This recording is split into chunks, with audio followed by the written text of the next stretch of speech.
প্রিয় বন্ধুরা, এই ভিডিওটা আশা করি সবাই দেখেছেন। গণভবনের রান্নাঘরের মাননীয় প্রধানমন্ত্রীর ভিডিও। কী জন্য এই ভিডিওটা আপনাদের মাঝে আনলাম, 5 তারিখের পরে এই রান্নাঘরটার কি পরিস্থিতি মাননীয় প্রধানমন্ত্রীর, আপনারা অবশ্যই ভিডিওটা দেখুন। এই যে সেই রান্নাঘর 5 তারিখের পরেই জনগণ এই রান্নাঘরটার কি ভয়াল অবস্থা রাখছে।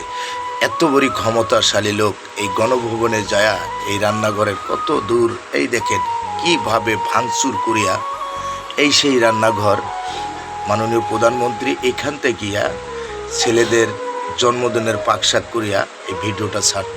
এই সেই রান্নাঘর। একটাই জিনিস বুঝতে পারলাম, যত বড় ক্ষমতাশালী লোক হোক জনগণের কাছে কিচ্ছু না। একটাই জিনিস মনে করবেন, একজনকার উত্তলও আছে পতনও আছে।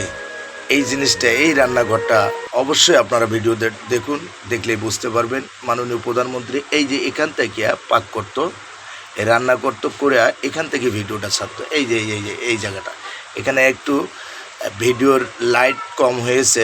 যাই হোক প্রিয় বন্ধুরা, অবশ্যই ভিডিওটা দেখবেন, দেখিয়া অনুভব করবেন ক্ষমতা চিরদিনের জন্য নয়, ক্ষমতা চিরদিনের জন্য নয়।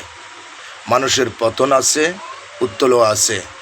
অবশ্যই ভিডিওটায় অনুভব করে দেখবেন। এই সেই মাননীয় প্রধানমন্ত্রীর রান্নাঘরের ভিডিও। আশা করি